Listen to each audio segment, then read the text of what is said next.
Okay, so what finally brought down the Roman Empire? So in this book, I choose an end date for the Roman state that's different from what a lot of people might imagine and what a lot of people might choose. So traditionally, if you are going to go beyond these old dates of 476, then you need to address the Eastern Roman Empire. And traditionally, the end of the Eastern Roman Empire has been placed in 1453 with the Ottoman Turkish capture of the city of Constantinople. I don't end in 1453 for a couple of reasons. Hi, I'm Professor Edward Watts of UC San Diego in the Department of History, and we're here today to talk about the Romans, a 2,000-year history, book I just published, but also to talk about the Romans more broadly. So I think the first question is, how far back does the Roman story go? The beginning of the Roman state is, well, shrouded really in lots of myths and legends and ambiguities. Romans themselves said that the state was founded in 753 BC. I think that's probably more or less right. There is a settlement on the Palatine sometime in the 8th century BC. Our literary evidence gives us all kinds of crazy stories about what that settlement was like, what the nature of that place was like, and also who was there. So Greek authors writing more than 800 years later talk about how these people were Greeks.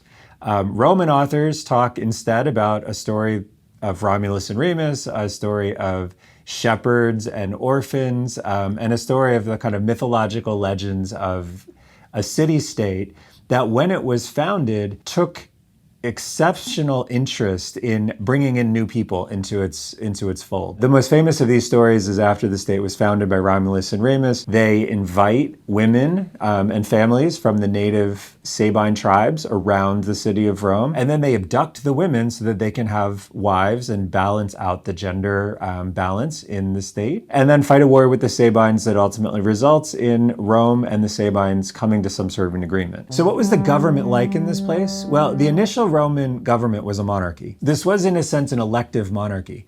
And when each king died, what would happen instead is the patricians would hold a kind of interview process where a number of different people would come in, do the job for a short period of time, and then the patricians would agree on a candidate that they felt should be the next king. That would be then brought to the popular assembly for a vote, and the popular assembly would approve the choice or not approve the choice, though we know of no case where they didn't approve the choice of the patricians. The monarchy fell apart because the later kings in Rome short-circuited that process. So that process was about building a consensus, a kind of common understanding that the person chosen as king has the support of every segment of the Roman population.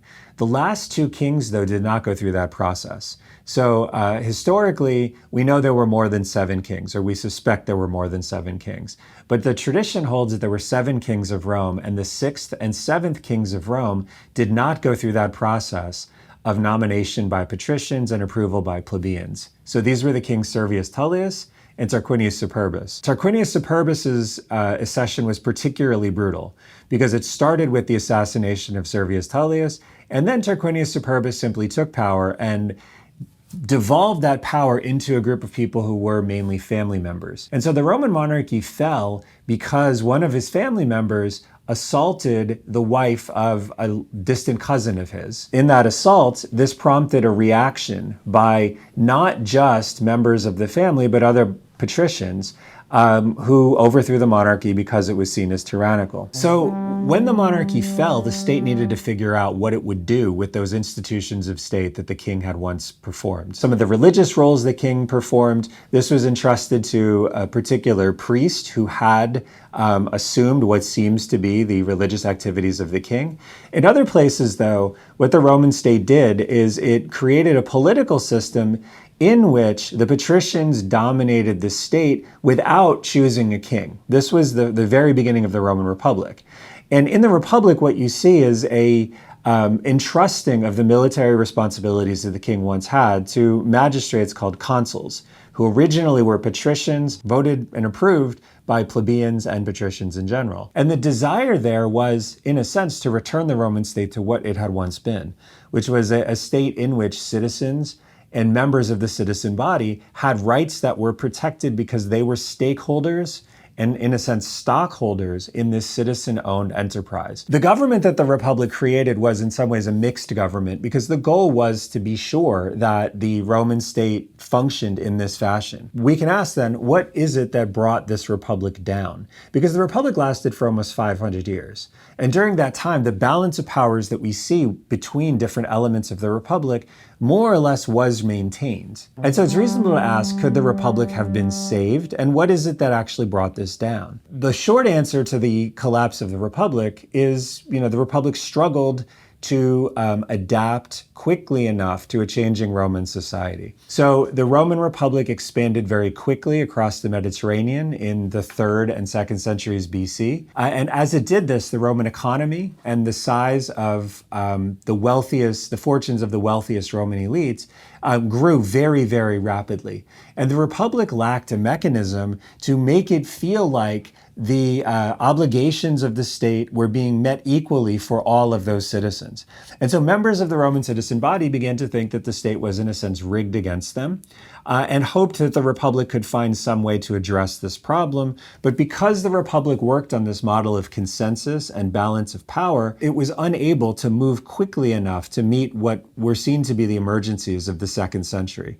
And this ultimately led to a set of conflicts that devolved into violence and civil war. So can we learn anything from this? Well, I think one of the things that we can learn is citizens need to first be respected by the leaders of a republic, but then second, they need to be patient as those leaders of the republic figure out ways to solve the problems that they confront.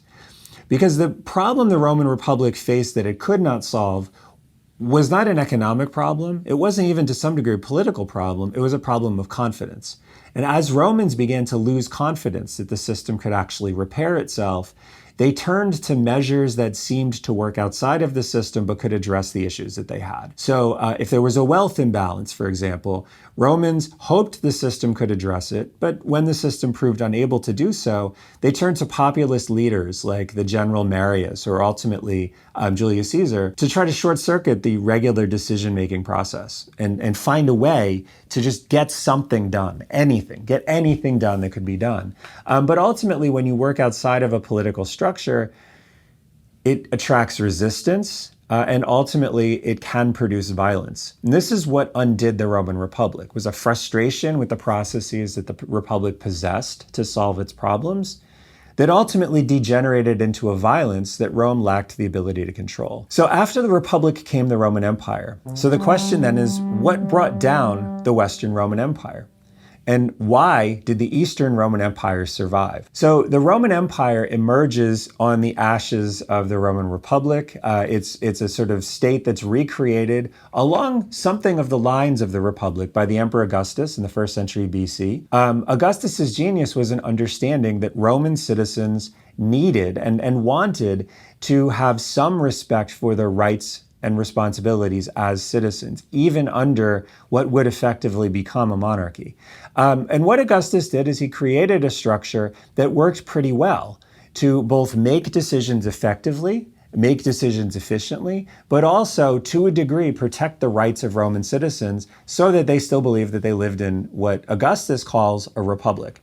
And this is a term that Romans use all the way until 1204 when talking about their state. In the later part of the 4th century, the Roman Empire divided into Eastern and Western halves. And across the course of the 5th century, those Western halves of the empire fell out of Roman control. The East did not. So the East maintains its territory. It maintains its territory after that division through really the 7th century Arab conquests. But then it maintains a core territory around the city of Constantinople really until the Crusader capture of the city in 1204. So the most famous voice for what happens to the Western Roman Empire is the historian Edward Gibbon. So was Gibbon right? And how was Gibbon right? Well, on one level, Gibbon is right in that, unlike thinkers that came before him, people like Montesquieu, Gibbon looks to the peak of Roman power not as something in the Republic, but as something that came in the aftermath of Augustus. So Gibbon's peak of Roman power is in the 2nd century AD, and then Gibbon starts his narrative of decline from the 2nd century. This, I think, is right. If you want to look at the most powerful Roman states, you're really looking at the empire. The empire is far better in terms of its military capacities. Its economy is far bigger. Its administrative structures are far more integrated. Where Gibbon is wrong is in his explanations for why Rome loses the West. Because what Gibbon talks about is the rise of Christianity producing a decline in Roman commitment to military service and a decrease in the ability of the Roman state to really maintain its territory and maintain the wealth that that territory was generated. Very little of this is true. Christian Roman armies continue to fight very, very effectively in the East for another 800 years after Rome loses control of the West. So there's absolutely no evidence that Christianity reduces the military power of the Roman state. There's also very little evidence that the economy of, say, the 4th century AD is smaller than the economy of the 2nd century AD.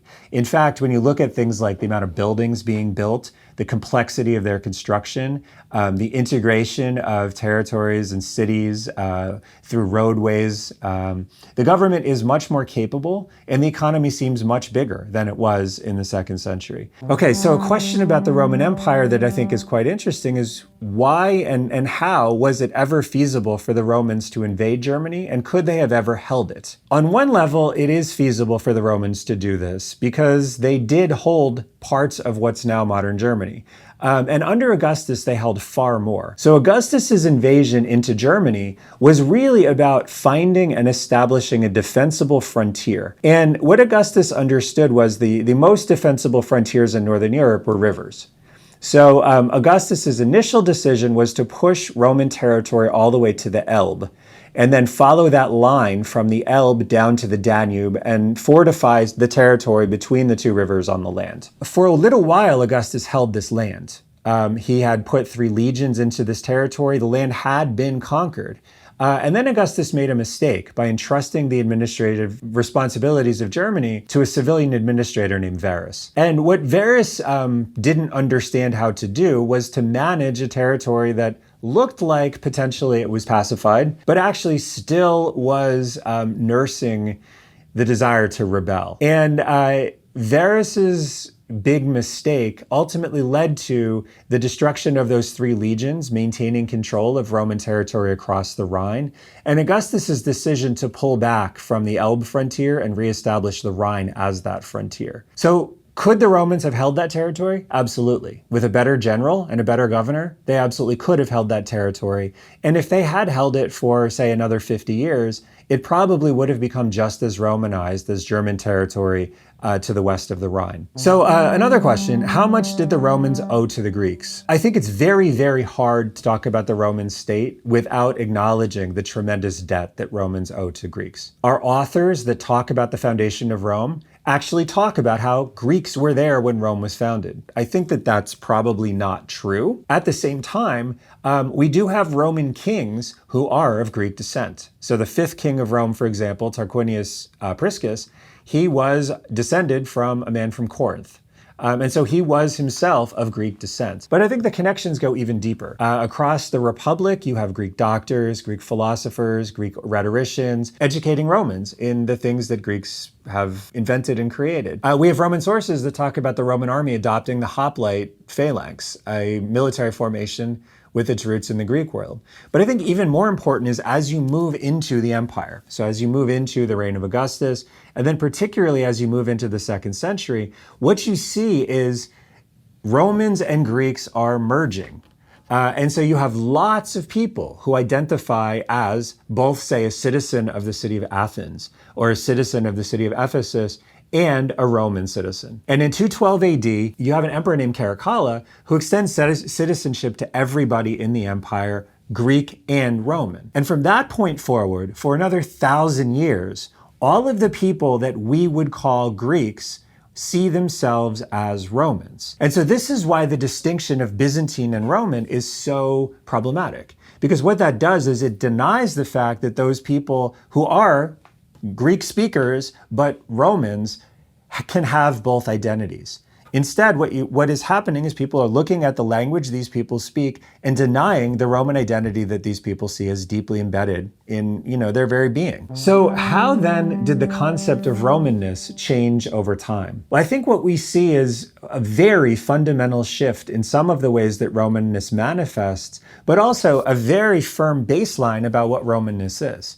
On one level, Romanness means that you are a shareholder in this political entity that is the Roman state. And I think that this is true for the entire 2,000 years that that state's in place. On the other side, just about everything changes.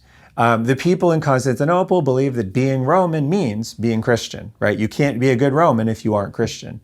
Nobody, obviously, in the 8th century BC would have any idea what that even means, because you are a good 750 years before Jesus is even born. But the basic understanding that you, as a Roman citizen, are part of that political project, that is something that is consistent across that entire time. So how did Christianity change the empire and the way emperors behaved and ruled? The short answer to that is Christianity changed things very slowly at first and then very quickly by the end of the 4th century. So the first Christian emperor is the Emperor Constantine, who converts to Christianity around 312. He does it in the context of the lead up to a civil war. And a civil war that ultimately, he wins. After he wins, there's all sorts of ambiguity about what Constantine wants people and thinks people ought to understand about his religious convictions. It's very clear he's Christian, and there's no doubt that he's Christian. But at the same time, the vast majority of his empire is pagan. And so Constantine tells Christians what he thinks Christians ought to hear about his religious convictions, but he also performs the duties of a Roman emperor, which are religious, right? This goes back to the Roman monarchy. And he does it in a fashion that allows pagans to also think that he's pious. And there's a considerable amount of ambiguity about what a Christian can and should believe in the minds of Roman pagans. For Roman pagans, Jesus is a god. I mean, many of them believe Jesus is a god, but they also believe that Zeus is a god. They also believe that Aphrodite is a god. They also believe that Thoth is a god. And so Jesus is just one among many gods. And so for a Roman pagan, it's not really a particular problem that Constantine believes that Jesus is God, because fine, right? For pagans, you can believe in one God, you can believe in 7 gods, you can believe in 7,000 gods. And Constantine understands this. And so Constantine gives Christians what Christians really want, which is the restitution of their property following the persecution that has just ended, the restoration of the relics and the sacred books and other things that were taken from them, and a legalization of their position in the state. Constantine gives them all of this. Pagans don't care, right? This is not a big deal to pagans because it's just an emperor sponsoring a cult that the emperor feels to be important. So this is the beginning of the 4th century. And in the beginning of the 4th century, not a lot changes. But as you get towards the end of the 4th century, Christian leaders become more demanding of what emperors need to do. And so it's not just give us back the things that were taken from us in our persecution. It's also give us money to build new churches. It's also give us money to support Christian charitable activities. It's also weigh in on Christian theological disputes so that the people that we believe ought to be the real church are the people that you recognize as deserving of the resources that you're providing to them. And then certain Christian emperors in the 4th century begin actually using the power of the state to restrict pagan practices. So over the next 900 years, that relationship between emperor and church evolves, and it evolves in a fashion that sometimes sees the emperor taking a direct role in managing the church. It sometimes sees bishops and clergy pushing back against an emperor that they think is not behaving appropriately Christian. But that 4th century moment is really a key moment where a lot of choices are made. And it's possible to potentially see a different 4th century trajectory. So who are the greatest leaders of the Roman world? So one of the things that was particularly fun in doing a book that's 2,000 years of Roman history is you get to really talk about everybody. You get to talk about some of the semi-mythological figures like Servius Tullius or Romulus. You get to talk about historical figures like Appius Claudius or Marius or Sulla. You get to talk about great emperors like Augustus or Justinian. But I think what I saw in the context of doing this book is that the greatest success of the Roman state is not due to the fact that they have a huge number of great men who emerge and revitalize the Roman state in these moments of crisis. In fact, I think the strength of the Roman state is it didn't need great men. And the institutions of the Roman state, generally speaking, are robust enough that there's no space for great men to come in and revolutionize things. There were moments when those institutions struggled, right? The Emperor Augustus would have been impossible to imagine coming forward in the 4th century BC or the 2nd century AD. He was a tremendously violent and disruptive figure.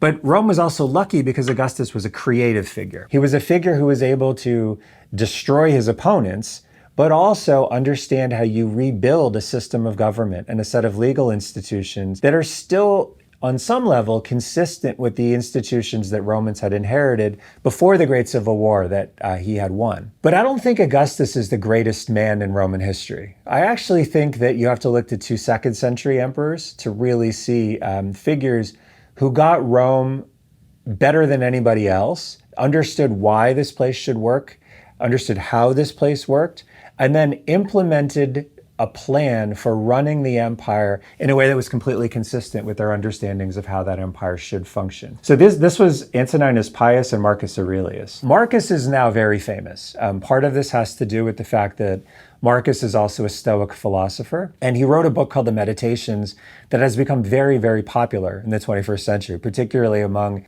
certain segments of, the YouTube world. And Antoninus Pius is, if anything, better than Marcus. Antoninus Pius did not write a book like the Meditations, but Antoninus Pius also didn't need to. Marcus ruled as Roman emperor to the best of his ability with the full application of his philosophical principles, and it wore him out to the point where he died nearly broken physically and emotionally while waking up every morning taking a tonic that had a significant component of opium in it. Right? This is a man who did his absolute best to run the Roman state, and it basically killed him. Antoninus Pius did this too, without actually ruining his mind or his body. Pius understood what Marcus did about how the state should work, but Pius also understood how to maintain himself, maintain his own character, maintain his own intellectual and emotional balance while running this state. Okay, so what finally brought down the Roman Empire?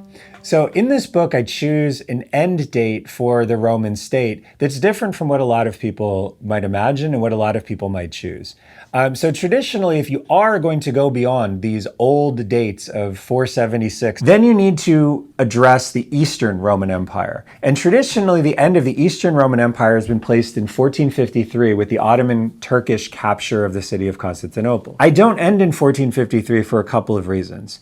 The biggest reason is that the Roman state that controls Constantinople in 1453, its genesis actually goes back to a fragment of the Roman state that existed in the city of Rome. I'll explain what I mean by this by talking about events where I do end the book in the year 1204 with the Crusader capture of Constantinople. So up until 1204, you have a very clear institutional connection between that Roman state founded in Italy in the 8th century BC and the state in Constantinople in 1204.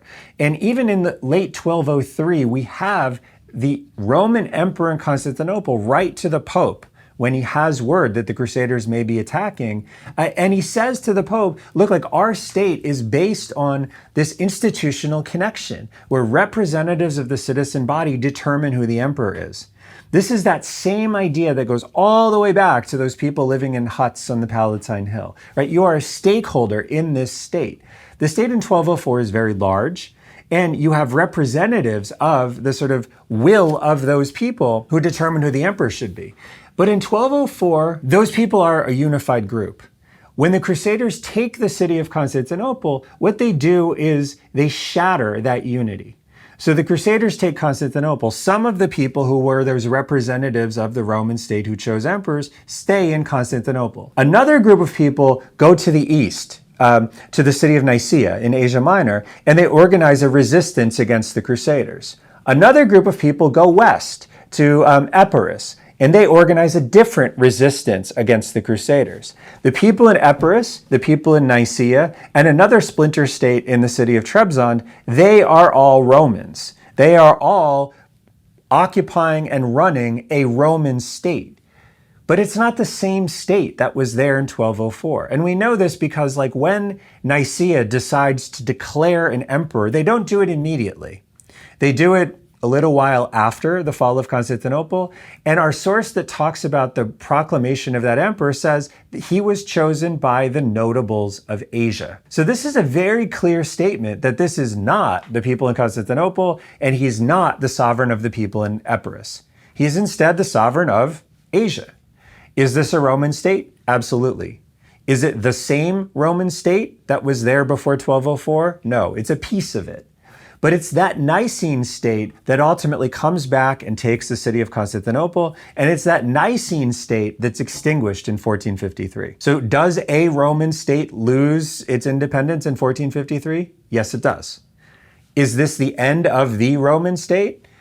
No, and for a couple of reasons. First, that state was only ever a fragment of that polity that was set up in the city of Rome. It was not the entire thing. But I think even more importantly, that Roman state in Trebizond actually lasted beyond 1453. It didn't fall until 1461. And so 1453 is, on one level, a very significant date because the fall of Constantinople to the Ottomans is a resonant thing that completely changes the way that, say, Eastern Orthodox Christians think about the world. People in Western Europe think about the world. But it's neither the end of that Roman state that started in Constantinople, nor the end of independent Roman states across the Mediterranean. Okay, so didn't Rome have similar calamities and problems in the past that represented a constitutional break? Yeah, it absolutely did. And so the move from monarchy to republic, this is a constitutional break, but it's not a break in the nature of the state.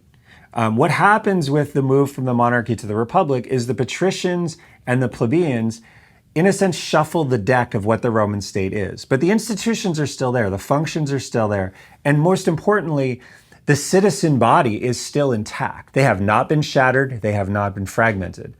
The same is true with the shift from republic to empire. What Augustus creates is a structure in which the citizens now are being taken care of and being responded to, their needs are being responded to by a single sovereign instead of a sort of oligarchic elite. The other political divisions that you have across Roman history are similarly, you can understand similarly. The one that is somewhat complicated is in the aftermath of 476 AD when the barbarian general Odoacer deposes the last Roman emperor to reign in Italy. But what Odoacer says is quite interesting. He doesn't say this is an independent state. What he says is we don't need another Roman emperor because we only need one Roman emperor, right? We as Italians are going to actually work as the subordinates of the Eastern Roman Empire. And I don't need a position. You don't need an emperor. And so there's continuity with that state as well. And so I think what you can see is these moments of very significant constitutional change across Roman history are significant. There's no doubt about that. But they are not significant in a fashion that completely breaks the polity or snaps that continuity that goes all the way back to the 8th century. So how is the Roman state distinct from every civilization that came before it? This, I think, is a huge question and an important question. But I think the thing that Rome did better than any other ancient civilization was identify the aspects and the people that it could bring into its society to make its society stronger. And so generally speaking, when Rome interacted with new people and new influences, what Rome tried to do was make itself better through that interaction. Sometimes that would involve bringing somebody with an army or with a particular set of skills into the citizen body. Sometimes that would mean learning a technique or an idea or a tactic that an adversary had used against Rome and incorporating it into Roman practice. But Rome did this better than anybody. And so a way to sort of understand this quantifiably is you look at the city of Sparta. The decline of the city of Sparta came not because of military defeats initially. It came because the Spartiates could not reproduce themselves fast enough. You couldn't make new Spartans. Instead, the number of Spartans just decreased until eventually Sparta lacked the manpower to actually support its ambitions and its activities. Rome was the opposite. As Rome expanded, it incorporated new people into its citizen structure and into its alliance structures. And so Rome grew, first from a tiny city and then ultimately to an Italian principality that had hundreds of thousands of citizens. Then under Augustus, it has millions of citizens. And then ultimately in 212 AD, it has probably 60 million Roman citizens. This is something no other ancient state was able to do. No other ancient state was able to take that core principle that was citizenship, that idea that the state belongs to the people who live in it, and expand that out to incorporate what is eventually a geographic area the size of the United States. This is what made Rome different.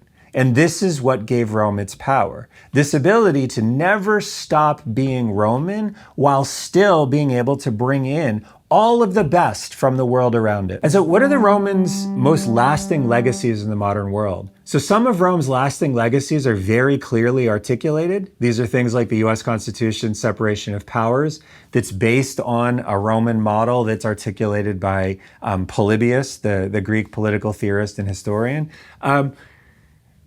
These things are obvious. Also things like the architectural and artistic influences that you see all across modern capitals in the United States and Western Europe, where you just see visual quotations of Roman architecture and art over and over and over again.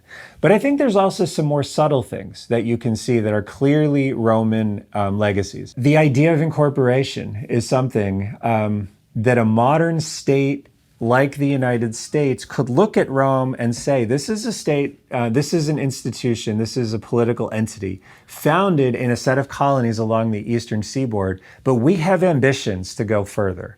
We have ambitions to welcome immigrants from Europe, and we have ambitions to incorporate new territory. How do we do that? What is the society we can look at that can allow us to fashion a nation that grows? And I think the Roman example is an example that influences this. It's also an example that influences other societies that are dynamic, that are inclusive. Because what Rome does show is there's strength that comes from these new people. There's strength that comes from a political system that can expand and can bring new people into power. And so I think that that's the Roman legacy that is perhaps most powerful right now, but also the Roman legacy we speak about the least. Okay, so which phase of the 2,000-year history of the Roman state is the best analog for the present-day United States? This, I think, is a remarkable story because I've been getting this question for about 25 years. I started teaching at Indiana University about almost exactly 25 years ago. And my Roman history sequence has always been a two-course sequence where we do the Republic through Augustus, maybe the Flavians, and then we do the Empire through, the end of Roman power in the West. When I started teaching that course, students looked at the empire, and particularly the 4th and 5th century, as Roman power looks like it's in the West becoming overextended, Roman control of the West is slipping.